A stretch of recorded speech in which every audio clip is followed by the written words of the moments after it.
बिस्मिल्लाहिर्रहमानिर्रहीम। अस्सलाम वालेकुम। मैं हूं मेहरीन सब्तैन। देख रहे हैं आप मेरा यूट्यूब चैनल और फेसबुक पेज।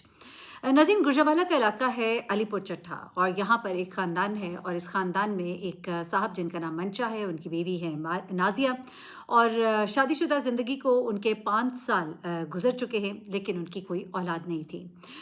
ये शख्स मंशा जो है ये मुल्क से बाहर रहता था, जर्मनी में रहता था, जर्मनी में काम करता था। इसके काम में अल्लाह ने बड़ी बरकत डाली थी, खूब पैसा था और हर साल ये मुल्क वापस आता था, अपनी बीवी के साथ आकर रहता था और उसके बाद दोबारा ये जर्मनी चला जाता था। जब भी ये पाकिस्तान आता था, इसकी बीवी नाज़िया इसको कहती थी कि तुम मुझे साथ क्यों नहीं लेकर जाते, मैं भी तुम्हारे साथ रहना चाहती हूँ। इस पर वो उसे कहता था कि अनकरीब मैं तुम्हें अपने साथ लेकर जाऊँगा, लेकिन अभी नहीं। आखिरकार इस दफ़ा जब मंशा पाकिस्तान आता है तो उसकी बीवी जो उसे बज़िद थी, वो उसे कहता है कि चलो मैं तुम्हें खुशखबरी देता हूँ, इस दफ़ा मैं तुम्हें अपने साथ लेकर जाऊँगा और तुम्हारा प्रोसेस कराऊँगा। अच्छा, अब इससे पहले थोड़ी-सी इनकी फैमिली बैकग्राउंड मैं आपको बताती चलूँ। चूँकि मंशा और नाज़िया की शादी के 5 साल हो गए थे, इनके यहाँ कोई औलाद नहीं थी, नाज़िया घर में अकेली होती थी। नाज़िया ने ऐसे में अपनी 2 बहनों को अपने पास बुला लिया था। इसकी 2 बहनें, जिनमें से एक की उम्र 18 साल थी, रमला उसका नाम था, और दूसरी बहन जो कि 20 साल की थी और उसका नाम मारिया था। ये दोनों बहनें अपनी बहन के पास आकर रहती थीं क्योंकि इसकी बहन अकेली थी। तीनों बहनों में बड़ा प्यार मोहब्बत था, बहुत बातचीत, गपशप थी। हर बात एक-दूसरे के साथ शेयर करती थीं।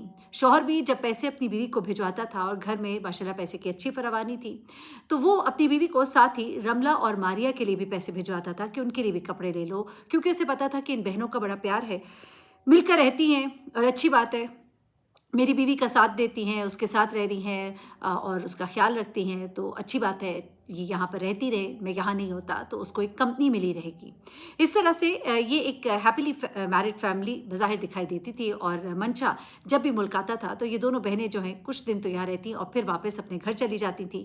फिर जब ये वापस चला जाता था तो फिर ये वापस आ जाती थीं और अपनी बहन के पास आकर रहती थीं।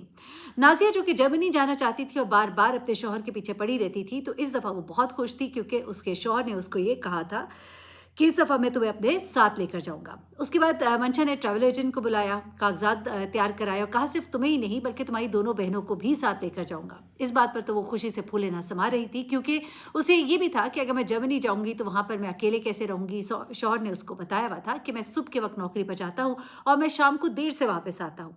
तो ऐसे में घर में अकेले रहना जो है वो उसे लगता था मुश्किल होगा, लेकिन जब उसके शौहर ने उससे ये कहा कि मैं ना सिर्फ ये कि तुम्हें लेकर जाऊँगा बल्कि तुम्हारी दोनों बहनों को भी लेकर जाऊँगा, तो वो इस पर बहुत खुश हुई।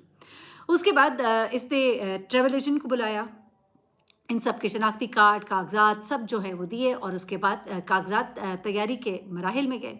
उसके बाद ये वापस चला जाता है। वापस जाने के बाद ये दोबारा आता है, इस दफ़ा ये 8 माह के बाद आता है। जब ये वापस आता है तो उसे आते साथ ही कहता है कि खुशखबरी है, मैं तुम दोनों को तीनों को साथ लेकर जा रहा हूँ, कागज़ात तैयार है, वीज़ा लग चुका है और तुम लोग अपनी तैयारी पकड़ो। ये तीनों बहनें बहुत खुश हैं। पूरी तैयारी करती हैं, ख़ानदान वालों से मिलती हैं, खूब दावतें होती हैं, शौहर की भी दावतें होती हैं, लड़कियों की भी दावतें होती हैं और उसके बाद ये पूरे ख़ानदान को खुदा हाफ़िज़ कह के ऊबर कर आता है और सबको मना कर देता है कि आपको साथ आने की ज़रूरत नहीं है, हम लोग खुद चले जाएँगे। तीनों गाड़ी में बैठते हैं और गाड़ी जो है अपनी मंज़िल की तरफ रवाना होती है। फ़्लाइट इनकी होती है और एयरपोर्ट तक पहुँचने के लिए ये उबर करीम का इस्तेमाल करते हैं। उसके बाद अभी रास्ते में ही होते हैं तो एकदम से इसको याद आता है कि मैं कुछ कागज़ात घर भूल आया, काल्पनिक पासपोर्ट घर रह गया।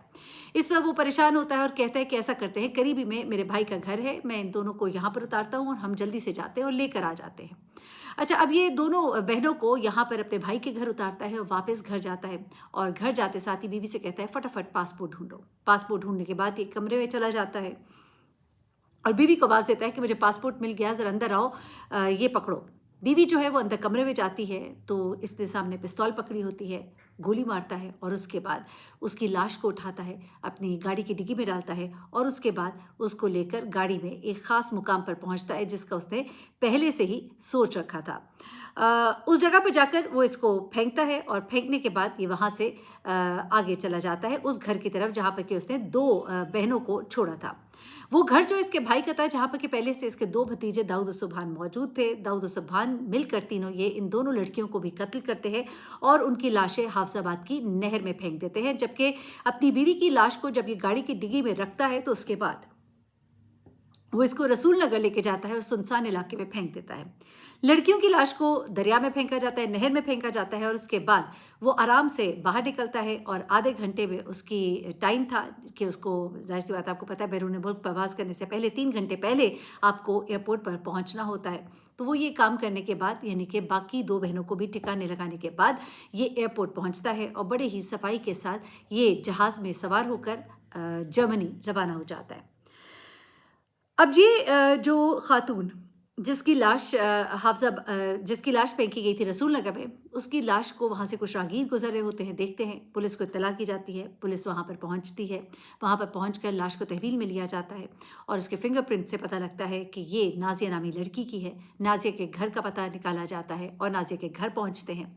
वहाँ पर जाके जब उसके रिश्तेदारों को बताते हैं कि नाज़िया की लाश जो है वो मिली है, तो वो सकते में आ जाते हैं। वो कहते हैं ये कैसे हो सकता है, वो तो अपने शौहर के साथ जर्मनी चली गई है और उसे तो अब जहाज़ में होना चाहिए। पुलिस कहती है कि ऐसा नहीं है और ये जो खातून है इसकी लाश हमें यहाँ से मिली है। और उसके बाद फिर बाकी 2 बहनों की तलाश शुरू की जाती है, क्योंकि ज़ाहिर-सी बात है उनका भी पता करना है। तो फिर इन 2 बहनों की लाश जो है नहर से मिलती है और इस तरह से ये तीनों बहनें जिनके कत्ल की इत्तला उनके घर वालों को मिलती है, सख्त परेशान होते हैं और बताते हैं कि इनको तो इनका शौहर लेकर गया था। इनकी फ़्लाइट थी, बताया गया था कि इनका भी वीज़ा लग गया है। अब ऐसे में पुलिस अपनी कार्रवाई शुरू करती है। मोबाइल डाटा जो है वो ट्रेस किए जाते हैं। आखिरी मोबाइल डाटा जो है इन 2 लड़कियों का इस शख्स के भाई के घर ऑन था। वहाँ से इन 2 लड़कों को पकड़ा जाता है जो कि इसके भतीजे थे और ये दोनों लड़के जो हैं फर पूरी कहानी सुना देते हैं। उसके बाद पुलिस जो है अपने तईं पूरी तफ्तीश करती है और इस शख्स को पकड़ने के लिए कोशिशें की जाती हैं। आमतौर पे इंटरपोल के ज़रिए पकड़ने की कोशिश की जाती है। लेकिन ये शख्स जो है ये बड़े ही आराम से गया और उसके बाद ये 2 लड़के जो है इसके साथ राब्ते में नहीं थे। इन्हीं के ख़ानदान के ज़रिए उसको भुलेखे में रखा जाता है, धोखे में रखा जाता है। उसे नहीं बताया जाता कि ये 2 लड़के पकड़े गए हैं और 10 माह के बाद उसे जब वापस पाकिस्तान बुलाया जाता है कि पाकिस्तान आओ, कुछ ज़रूरी काम है, और वो जब पाकिस्तान आता है तो वहीं पर पुलिस जो है इसे एयरपोर्ट से गिरफ़्तार कर लेती है। अब जब पुलिस इसको एयरपोर्ट से गिरफ़्तार करती है तो इससे पूछती है कि आखिर ऐसा क्या हुआ, इसने अपनी बीवी और सालियों को क्यों कत्ल किया? तो ये शख्स बताता है कि मेरी शादी को 5 साल हो गए थे, मेरे यहाँ कोई औलाद नहीं थी। फिर मुझे पता लगा कि मेरी बीवी जो है ये बाकायदा प्लानिंग से औलाद नहीं चाहती है और ये बात मुझे बहुत बड़ा धचका दिया इसने। उसके अलावा वो कहते हैं मुझे फिर अगली बात जो पता लगी वो उससे भी ख़तरनाक थी। मैं जो हर साल खुशी-खुशी अपनी बीवी के पास वापस आता था, मुझे पता लगा कि मेरी बीवी जिसने अपनी सालियों को, अपनी बहनों को अपने पास बुला लिया था, ये और मेरी बीवी, ये तीनों जो है ये बदकिरदारी करती थी। इनकी दोस्तियाँ थी, इनसे मिलने के लिए लड़के आते थे और मुझे इन सब बातों का जब पता लगा तो मुझे बहुत गुस्सा आया कि मैं वहाँ दियारे गैर में मेहनत करता हूँ, पैसे इन्हें बना कर भेजता हूँ, औलाद की ख्वाहिश रखता हूँ और मेरी बीवी यहाँ पे ये गुलछड़े उड़ाती है। अब मेरी बीवी को बाहर का मुल्क देखने का भी बड़ा शौक था, चाहती वो ये थी कि बहनों को भी लेकर जाऊँ। आखिर मैंने ये प्लान बनाया कि मैं इसे सबक सिखाऊंगा और यूँ मैंने इसको कत्ल किया। इस तरह से ये शख्स जो है ये पकड़ा तो गया और वो 2 भतीजे जो है वो भी गिरफ्तार हुए। लेकिन जो रास्ता उसने इख्तियार किया वो बड़ा ही गलत था। अगर छोड़ना था तो वैसे ही छोड़ देता, लेकिन उसने ये रास्ता इख्तियार किया बदला लेने के लिए। इसीलिए बदला कहते हैं ना कि आपकी आँखों पर पट्टी बाँध देता है। इंतकाम की आग जो है वो बहुत ही बुरी होती है और फिर इंसान को सही गलत की पहचान नहीं रहती। अपना बहुत ख्याल रखिएगा, दुआ में याद रखिएगा। अल्लाह हाफ़िज़।